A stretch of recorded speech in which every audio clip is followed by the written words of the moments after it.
মার্চের 17 তারিখে যে মাস্টার সার্কুলার আসছে, আমি মনে করি it's a big move from the government side. কিন্তু এটার ইমপ্লিমেন্টেশনে আমরা ব্যাংক আর্থিক প্রতিষ্ঠানের যদি কিছু কিছু ছোট ছোট জায়গায় একটু টিউনিং করি, তাহলে বোধহয় বেশি বেনিফিট পাবো। আমি ঠিক ওই জায়গাগুলো যাব। শুধু একটু বলে রাখি, মাস্টার সার্কুলারে যে চেঞ্জ আসছে, যে 2025 সালের মধ্যে প্রতিটা ব্যাংক আর্থিক প্রতিষ্ঠানকে তার পোর্টফোলিও 25% সিএমএসি নিতে হতে হবে, এবং 29-এর মধ্যে 27%, এবং প্রতি বছর 0.5% করে বাড়বে। ইটস এ নিউ টার্গেট, মানে আমাদেরকে রেডি করা ওখানে। এবং নতুন করে ইনফর্মাল এবং মার্জিনাল একটা সেক্টর 5 লাখ টাকা পর্যন্ত অ্যাড করা হয়েছে, এবং সিলিং প্রত্যেকটা সেক্টরে বাড়ানো হয়েছে। এবং এফ কমার্স এবং ই কমার্স এটাও ফার্স্ট টাইম আসছে, যেখানে 5 লাখ টাকা পর্যন্ত collateral free, trade licence free financing করা যায়। এবং উইমেন অন্টারপ্রিনারশিপের ডেফিনেশনটা একটু চেঞ্জ হয়েছে। আগে 51% মালিকানা হলেই কেবল হতো, এখন কিন্তু 20% যদি মালিকানায় থাকে, কিন্তু এমপ্লয়ি যদি 50%-এর উপরে হয়, 51% হয়, তাহলে সেটা এসএমই লেড অন্টারপ্রিনার হিসেবে বিবেচিত হবে। এবং লিমিটটাও 50 লাখ থেকে 1 কোটি এসেছে, যেটাতে আমরা 5% রেটে ফাইন্যান্সিং করছি। এইটা করতে যে আমরা যে চ্যালেঞ্জগুলো ব্যাংক আর্থিক প্রতিষ্ঠানে পাচ্ছি, যেহেতু এখানে ডিজি মহোদয় আছেন, একটু আমি স্পেসিফিক্যালি বলি যে আমাদের যে ইলিজিবল সিকিউরিটির যে লিস্ট, সেটা অনেক সেকেলে। আমাদের, আমরা অনেক দিন ধরে বলে আসছি, কিন্তু এই জায়গাটা বোধহয় খুব তাড়াতাড়ি যদি আপডেশন করা যায়। আমাদের শুধুমাত্র এখন মর্টগেজ, যেটা ল্যান্ড বা বাড়ি, এবং ক্যাশ যে কোলাট্রাল, এটাকেই আমরা কোলাট্রাল হিসেবে ধরি। কিন্তু এখানে যে মেশিন, যে ভিকেল আছে, যে রিসিভেবল আছে, কর্পোরেট গ্যারান্টি আছে, ইনভয়েসগুলো আছে, এগ্রিকালচারের যে অ্যাসেটগুলো আছে, আমরা এগ্রিতে ফাইন্যান্সিং করছি তার গরুগুলোর উপরে, সেটাই কিন্তু বড় ক্যাপিটাল ওই ফার্মারের জন্য, কিন্তু সেটাকে আমরা ইলিজিবল সিকিউরিটি ধরতে পারছি না।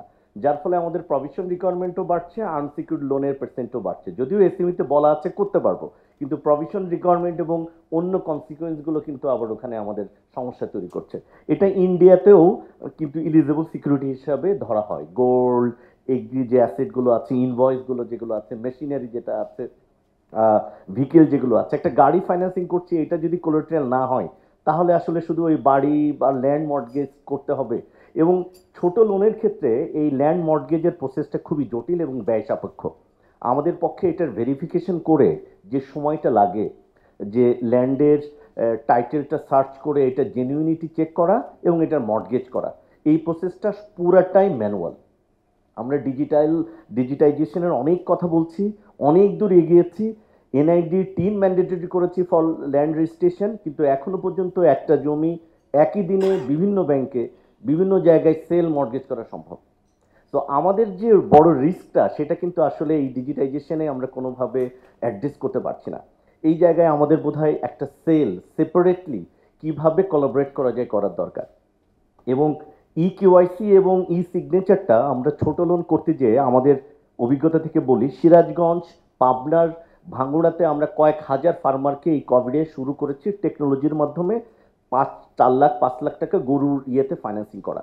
ওখানে একটা এগ্রিটেক কোম্পানি আছে আমাদের পার্টনার, যে ই কেওয়াইসি করে, মানে কেওয়াইসি মানে নো ইয়োর কাউ, তার একটা নাম্বার পড়ে এবং একটা ইন্স্যুরেন্স করা আছে। কিন্তু চ্যালেঞ্জ হলো, আমাদের যেহেতু ব্রাঞ্চ না এবং সম্ভব না, ব্রাঞ্চ মডেলে গেলে এক্সপেন্সিভ হয়ে যাবে এই ছোট ছোট লোন করা, আমরা ওদের থ্রু দিয়ে করি, কিন্তু আমাকে কিন্তু এখনো সেই ফিজিক্যাল ডকুমেন্টেশন করতে হয়।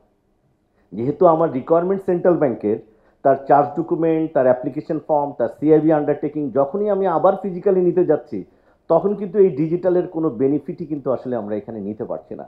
এই জায়গাটা বোধহয় একটা সেটেল লোন অ্যামাউন্ট পর্যন্ত তাদের লোন অ্যাপ্লিকেশন, তাদের থাম দিয়ে এটাকে, if it is 5 lakh even, সেটাও যদি করি, তাহলে গ্রামের যে জনসংখ্যা আছে তাদেরকে কিন্তু মেন স্ট্রিমের ফাইন্যান্সিংয়ে নিয়ে আসতে পারবো।